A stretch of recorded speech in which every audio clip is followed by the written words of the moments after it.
যিসকলে টেট বা চিটেট পৰীক্ষা দিম বুলি ভাবি আছে আৰু যিসকলে আৰ্মি বা এছএছচি পৰীক্ষা দিম বুলি মনত ভাবি ৰাখিছে তেওঁলোকৰ বাবে এই ভিডিঅ'টো অতি গুৰুত্বপূৰ্ণ ভিডিঅ' কাৰণ এই ভিডিঅ'ৰ পৰা আপুনি 1 বা 2 মাৰ্ক অনায়াসে লাভ কৰিব আৰু এই কথাটো মই আপোনালোকক গ্যাৰান্টি দিছোঁ কথাটো বুজি পালে আৰু আপোনালোক কি হয় মাজে মাজে অদৃশ্য হৈ যায় আপোনালোকে ভিডিঅ'ত ক্লিক নকৰে মই বহুত দিনৰ পৰা লক্ষ্য কৰি আছো যে ভিডিঅ' মই দিওঁ কিন্তু আপোনালোকে ক্লিক নকৰে আৰু সেইবাবে ভিডিঅ' দিবলৈ মন নোযোৱা হৈছে এই অতি গুৰুত্বপূৰ্ণ এই ভিডিঅ'টোৰ পৰা আপুনি 1 বা 2 মাৰ্ক অনায়াসে লাভ কৰিব গতিকে এই ভিডিঅ'টো অতি গুৰুত্বপূৰ্ণ ভিডিঅ'টো হৈছে নদী বান্ধৰ ওপৰত নদী প্ৰকল্প নদী পৰিযোজনা বুলি কোৱা হয় নদী পৰিযোজনা নদী বান্ধ বা নদী প্ৰকল্পৰ ওপৰত কি হ'ব আপোনালোকৰ 1 বা 2 মাৰ্ক অনায়াসে আপোনাৰ পকেটত সোমাব আৰু এই প্ৰশ্নটো পৰীক্ষাত আহিবই এটো মই গ্যাৰান্টি আপোনালোকক দিছো আপোনালোকে এই ভিডিঅ'টো চাই বহিত এইখিনি কথা লিখি ল'ব আৰু ঘৰত অভ্যাস কৰিব কথাটো বুজি পালে এতিয়া মই এই ভিডিঅ'টো আৰম্ভ কৰিছো আপোনালোকে বহি উলিয়াই লওক আৰু লিখিবলৈ আৰম্ভ কৰক গতে ভিডিঅ'টো আৰম্ভ কৰাৰ লগে লগে মই কৈছো যে যিসকলে চেনেলটো সাবস্ক্ৰাইব কৰা নাই সেই সকলে চেনেলটো সাবস্ক্ৰাইব কৰিব আৰু যিসকলে অলৰেডি সাবস্ক্ৰাইব কৰিছে তেওঁলোকে ভিডিঅ'টো স্কিপ নকৰাকৈ সম্পূৰ্ণৰূপে চাব তেতিয়াহে কি হ'ব আগলৈ এন্দৰে ভিডিঅ' আপোনালোকে লাভ কৰিব পাৰিব এতিয়া আমি কি আলোচনা কৰিম বুলি কওঁতে নদী বান্ধ বা নদী প্ৰকল্প বা নদী পৰিযোজনাৰ ওপৰত আলোচনা কৰিম আৰু এই নদী বান্ধ বা নদী যোজনা কোনখন নদীৰ ওপৰত নিৰ্মাণ কৰা হৈছে বা ইয়াৰ ইম্পৰ্টেন্ট পইণ্ট কি বা কোন ৰাজ্যত আছে এই নদী বান্ধবোৰ কোন ৰাজ্যত আছে বা কোনবোৰ ৰাজ্যৰ যুটীয়া প্ৰকল্প হয় সেই বিষয়ে আমি আলোচনা কৰিম কাৰণ কি হয় পৰীক্ষাত নদী বান্ধৰ নাম দিয়ে আৰু কোনখন নদীৰ ওপৰত নিৰ্মাণ কৰা হৈছে তাৰ পৰা প্ৰশ্ন আহে সেই পৰীক্ষা আপোনাৰ চিটেট হ'ব পাৰে টেট হ'ব পাৰে এলপি এমই বা সেকেন্ডাৰী লেভেলৰ হাই স্কুল হওক হায়াৰ সেকেন্ডাৰী লেভেলৰ হওক সেই প্ৰশ্ন কিন্তু ইয়াৰ পৰা কমন প্ৰশ্ন আহে আৰু আৰ্মি এছএছসি যিকোনো পৰীক্ষাৰ আপোনালোকে প্ৰশ্ন কাকত চাওক যদি এনেকুৱা প্ৰশ্ন অহা নাই তেতিয়াহলে কিন্তু নিশ্চিতভাৱে আমাৰ চেনেলটো আপুনি আনসাবস্ক্ৰাইব কৰি গুছি যাব পাৰে গতিকে ইমান গ্যাৰান্টিৰ সৈতে মই এই ভিডিঅ'টো প্ৰস্তুত কৰিছো আপোনালোকে এই ভিডিঅ'টো স্কিপ নকৰাকৈ সম্পূৰ্ণভাৱে চাব আৰু লগতে কি কৰিব চেনেলটো সাবস্ক্ৰাইব কৰিব আৰু ঘৰত অভ্যাস কৰিব নদী বান্ধ কোনখন নদীৰ ওপৰত অৱস্থিত আৰু ইম্পৰ্টেন্ট পইণ্ট ক্ৰমিক নম্বৰ 1 ভাক্ৰা নাঙ্গল এই ভাক্ৰা নাঙ্গল নামৰ নদী বান্ধ বা নদী পৰিযোজনা বা নদী প্ৰকল্প কোনখন নদীৰ ওপৰত আছে বুলি কওঁতে কোনখন নদীৰ ওপৰত আছে যে সতলুজ নদীৰ ওপৰত আছে মোস্ট ইম্পৰ্টেন্ট পৰীক্ষাত প্ৰশ্ন আহিব ভাক্ৰা নাঙ্গল নদী বান্ধ কোনখন নদীৰ ওপৰত নিৰ্মাণ কৰা হৈছে তেতিয়া লিখিব লাগিব সতলুজ নদী কি নদী সতলুজ নদী ভাক্ৰা নাঙ্গল নদী বান্ধ বা নদী পৰিযোজনা সতলুজ নদীৰ ওপৰত নিৰ্মাণ কৰা হৈছে আৰু ইয়াৰ ইম্পৰ্টেন্ট পইণ্টটো কি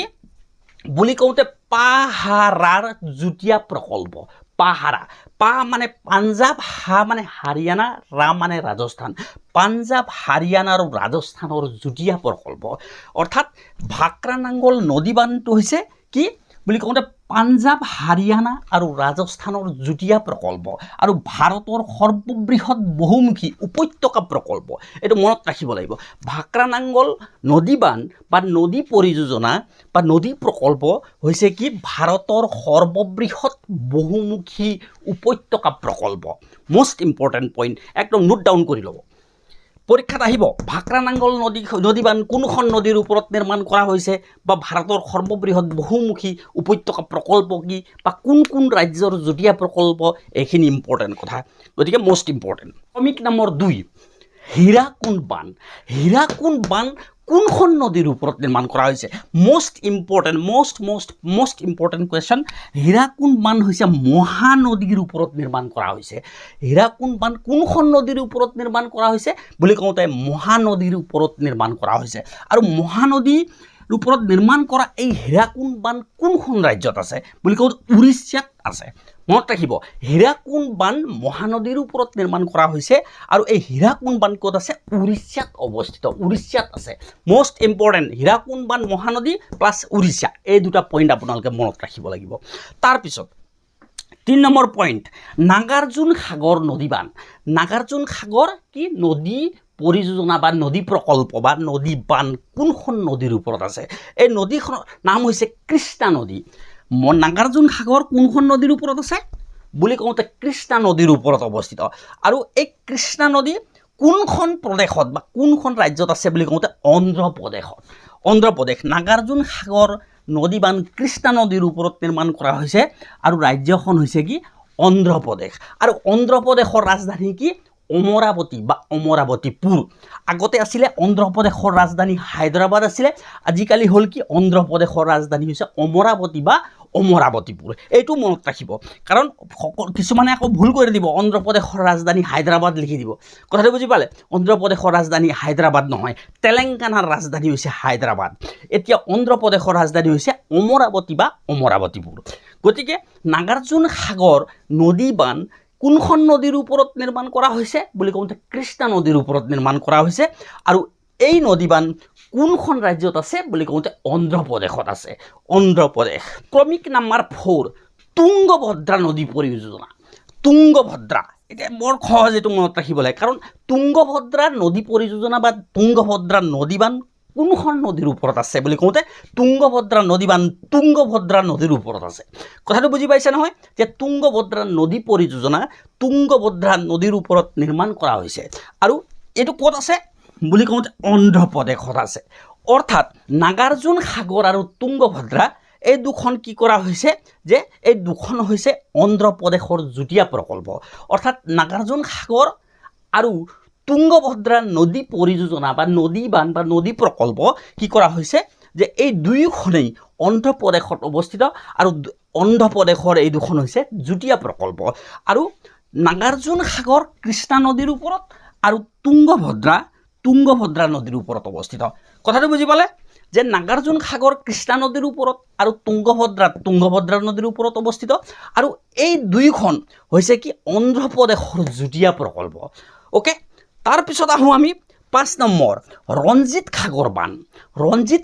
বান্ধ ক'ত অৱস্থিত বুলি কওঁতে ৰঞ্জিত সাগৰ বান্ধ পাঞ্জাৱত অৱস্থিত আৰু এইটো ৰবি নদীৰ ওপৰত নিৰ্মাণ কৰা হৈছে চাওক ৰঞ্জিত সাগৰ বান্ধ ৰবি নদী এইটো ৰ মিলি আছে মনত ৰাখিবলৈও সহজ যে ৰঞ্জিত সাগৰ বান্ধ